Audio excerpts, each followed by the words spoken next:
ಈಗ ಹೈದರಾಬಾದ್ನ CBI ವಿಶೇಷ ನ್ಯಾಯಾಲಯದಿಂದ ತೀರ್ಪು ಪ್ರಕಟ ಆಗಿದೆ. ಸೊ ಜನಾರ್ದನ್ ರೆಡ್ಡಿ ಅವರು ಅಂದರೆ ಮೇಲ್ಮನವಿ ಸಲ್ಲಿಸಲಿಕ್ಕೆ ಕೂಡ ಸಾಧ್ಯತೆಗಳಿದೆ ಹೈಕೋರ್ಟ್ಗೆ. ಸೊ ಆ ನಿಟ್ಟಲ್ಲಿ ನಿಮ್ಮ ಹೋರಾಟ ಹೇಗಿರುತ್ತೆ ಅಂತ?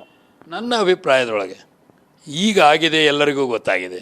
ಇಲ್ಲಿ ಖಾನ್ ಅವರು ಅಲ್ಲಿ ಅಷ್ಟೇ ಅಲ್ಲ, ಹೈದರಾಬಾದಲ್ಲಿ ಕರ್ನಾಟಕಕ್ಕೂ ಬಂದು ಡಿಪೋಸ್ ಮಾಡಿ ಹೋಗಿದ್ದಾರೆ ಎಲ್ಲ ಸಾಕಷ್ಟು ಇದರೊಳಗೆ. ಸೊ ಈ ಕೇಸು ಇವತ್ತು ಏನೋ ವ್ಯಾಪಕವಾಗಿ ಗೊತ್ತಾಗಿದೆ. ಯಾಕಂದರೆ ನನಗೆ ನಂಬಿಕೆ ಆಗಲಿಲ್ಲ. ನ್ಯೂಯಾರ್ಕ್ ಟೈಮ್ಸು ಅಮೇರಿಕಾದಲ್ಲಿ, ವಾಷಿಂಗ್ಟನ್ ಪೋಸ್ಟು, BBC ಎಲ್ಲರೂ ಈ ರೆಡ್ಡಿ ಸಹೋದರರು ಏನು ಒಂದು ಮೈನಿಂಗ್ ಮಾಫಿಯಾ ಇಲ್ಲಿ ನಡೆಸಿದ್ರು, ಕುಖ್ಯಾತಿ ಎಲ್ಲ ಕಡೆ ಹೋಗಿದೆ. ನನ್ನ ಅಭಿಪ್ರಾಯದೊಳಗೆ ಜಯಲಲಿತಾ ಅವರ ಕೇಸಲ್ಲಿ ಆದಂತೆ ಇವತ್ತೇನು ಒಂದು ಟ್ರಯಲ್ ಕೋರ್ಟ್ದಲ್ಲಿ ಏನು CBI ಕೋರ್ಟ್ ಕೊಟ್ಟಿದೆ, ಇದು ಸುಪ್ರೀಂ ಕೋರ್ಟ್ದವರೆಗೂ ಕೂಡ ದೃಢೀಕರಣ ಆಗೇ ಆಗ್ತದೆ. ಇನ್ನೂ ಕೂಡ ಎನ್ಹಾನ್ಸ್ನೂ ಕೂಡ ಆಗ್ಬೋದು.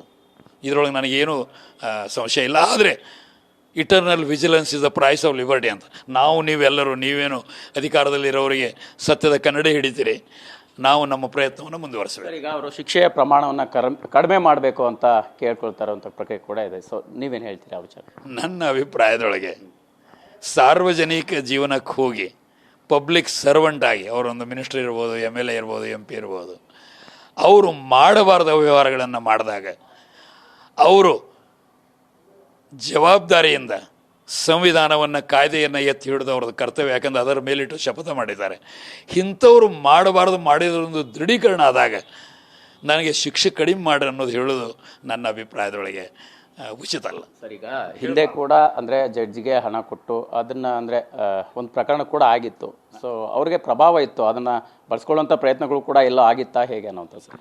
ಅದು ಏನಿದೆ ಅಲ್ಲ ಸರ್, ಯಾವಾಗ CBI ಆದವರು ಇವ್ರನ್ನ ಅರೆಸ್ಟ್ ಮಾಡಿ ಹೈದರಾಬಾದಲ್ಲಿ ಚಂಚಲ್ಗೂಡು ಜೈಲದೊಳಗೆ ಇಟ್ಟರು, ಆವಾಗ ಇವರು ಸಹೋದರ ಸೋಮಶೇಖರ್ ರೆಡ್ಡಿ ಇವರು ಎಲ್ಲ ಕಾರಸ್ಥಾನ ಮಾಡಿ 60 ಕೋಟಿ ರೂಪಾಯಿ ಜಡ್ಜ್ ಅವರಿಗೆ ಲಂಚ ಕೊಟ್ಟು ಜಾಮೀನು ತೆಗೆದುಕೊಂಡು ಹೊರಗೆ ಬಂದಿದ್ದು ನಿಮಗೆ ಗೊತ್ತಿದೆ. ಆದರೆ ಅದು ಆದಾಗ ಏನೇನು ಪರಿಣಾಮ ಆಯಿತು ಅನ್ನೋದು ಗೊತ್ತಿರಲ್ಲ. ಯಾಕೆಂದ್ರೆ ನಿಮಗೆ ಒಬ್ಬರು ಜಡ್ಜ್ ಅವರು ಆತ್ಮಹತ್ಯೆ ಮಾಡಿಕೊಂಡ್ರು, ಇನ್ನೊಬ್ಬರು ಜೈಲಿಗೆ ಹೋದರು. ಅಷ್ಟೇ ಅಲ್ಲ, ಆ ಕೇಸ್ ನಡೆದಾಗ ಇಲ್ಲಿ ಬೆಂಗಳೂರು CBI ಮಾಡ್ತಿತ್ತು. 5 ನಿಮಿಷದೊಳಗೆ ಇವ್ರನ್ನ ಅರೆಸ್ಟ್ ಮಾಡಿ ಇಲ್ಲಿ ಇದು ಪರಪ್ಪನ ಅಗ್ರಹಾರಕ್ಕೆ ತಂದಿದ್ದು ನಿಮ್ಗೆ ನೆನಪಿರ್ಬೋದು. ಸೊ ನನ್ನ ಅಭಿಪ್ರಾಯದೊಳಗೆ ಜೀವನದೊಳಗೆ ಜವಾಬ್ದಾರಿತನದಿಂದ ನೈತಿಕತೆಯಿಂದ ನಡೆದರೆ ನಮ್ಮ ಜೀವನಕ್ಕೆ ಒಂದು ಬೆಲೆ ಇದೆ.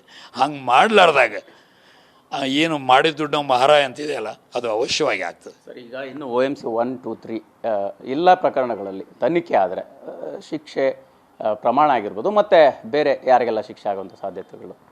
ನನ್ನ ಅಭಿಪ್ರಾಯದೊಳಗೆ ಇವತ್ತು ಭ್ರಷ್ಟಾಚಾರ ವ್ಯಾಪಕವಾಗಿ ಬೆಳೆದಿದೆ. ಬರೂಚ ಅಂತ ಸುಪ್ರೀಂ ಕೋರ್ಟ್ ಮುಖ್ಯ ನ್ಯಾಯಾಧೀಶರು ಹೇಳಿದ್ರು 30% ಲೋವರ್ ಜುಡಿಷಿಯೊಳಗೆ ಕರಪ್ಷನ್ ಇದೆ ಅಂತ. ಸೊ ಇದು ನಾವು ಆಗಿದ್ದನ್ನು ನೋಡ್ತಾ ಇದ್ದೇವೆ. ಈಗ ಯಡಿಯೂರಪ್ಪ ಕೇಸೊಳಗೆ 1 ಕೋಟಿ ರೂಪಾಯಿ ಇಲ್ಲೇ ಎಲ್ಲಿ ವಿಧಾನಸಭೆದ ಆವರಣದೊಳಗೆ ಸಿಕ್ತು. ಸಿದ್ದರಾಮಯ್ಯವರು ಏನೂ ಮಾಡಲಿಲ್ಲ, ಯಾರೋ ಏನೂ ಮಾಡಲಿಲ್ಲ. ಈಗ ನೋಡಿರಿ ಭ್ರಷ್ಟಾಚಾರದೊಳಗೆ ಏನಿದೆ ಎಲ್ಲ ನೋಡಿದ್ದೇವೆ. ಸೊ ನನ್ನ ಅಭಿಪ್ರಾಯದೊಳಗೆ ಈ ಉಳಿದ ಕೇಸ್ಗಳಲ್ಲಿ ಎಲ್ಲೆಲ್ಲಿ OMC 1, OMC 2, Anantapur mining company, AMC ಕರ್ನಾಟಕದಲ್ಲಿ, ಆಮೇಲೆ ಬೆಳಕೇರೆಯಿಂದ 80 ಲಕ್ಷಕ್ಕಿಂತಲೂ ಹೆಚ್ಚು ಅಕ್ರಮವಾಗಿ, ಅದರೊಳಗೆ 50 ಏನಂತಾರೆ ಲಕ್ಷ ಟನ್ನು ಅಕ್ರಮವಾಗಿ ಹೋಗಿದೆ. ಸೊ ಇವೆಲ್ಲದರೊಳಗೂ ಕೇಂದ್ರ ಬಿಂದು ಮೈನಿಂಗ್ ಮಾಫಿಯಾದ ಕಿಂಗ್ ಪಿನ್ ಅಂದರೆ ಇವರು. ಇವೆಲ್ಲಕ್ಕೂ ನ್ಯಾಯಯುತವಾಗಿ ಶಿಕ್ಷೆ ಆದರೆ ಒಬ್ಬ ಮನುಷ್ಯನಿಗಿರೋದು ಎಷ್ಟು 100 ವರ್ಷ, ಅದಕ್ಕಿಂತಲೂ ಹೆಚ್ಚಿಗೆ ಶಿಕ್ಷೆ ಆಗುವ ಸಾಧ್ಯತೆ ಇದೆ. ಆದರೆ ಇವರಿಗೆ ಎಷ್ಟು ವಯಸ್ಸಾಗಿದೆ ಗೊತ್ತಿದೆ, ಇವತ್ತು ನ್ಯಾಯಾಂಗದ್ದು ಗೊತ್ತಿದೆ. ನೀವು ಇಲ್ಲಿಯವರೆಗೆ ಏನೊಂದು ಪ್ರಾಮಾಣಿಕ ಪ್ರಯತ್ನ ಮಾಡಿ ಇದನ್ನೊಂದು ತಾತ್ವಿಕ ಹಂತದ ಕಡೆಗೆ ಹೋಗಲಿಕ್ಕೆ ಹೋರಾಟ ಮಾಡಿದ್ದೇವೆ. ಇದನ್ನು ಮುಂದುವರಿಸಬೇಕು. ಇದು ಹೋರಾಟ ನಂದು ಅಷ್ಟೇ ಅಲ್ಲ, ನಿಮ್ದು ಅಷ್ಟೇ ಅಲ್ಲ. ನೈಸರ್ಗಿಕ ಸಂಪನ್ಮೂಲಗಳನ್ನು ಉಳಿಸೋದು, ಇವತ್ತೇನು ಕ್ಲೈಮೇಟ್ ಎಮರ್ಜೆನ್ಸಿ ಆಗಿ ಪೃಥ್ವಿ ಮಾತನೇ ಎಕ್ಸ್ಟಿಂಕ್ಷನ್ ಅಂಚಿನಲ್ಲಿರುವಾಗ ಇವರೇನು ಮಾಡಬಾರ್ದ ಕೆಲಸಗಳನ್ನ ಅಲ್ಲಿ ಮಾಡಿದರು.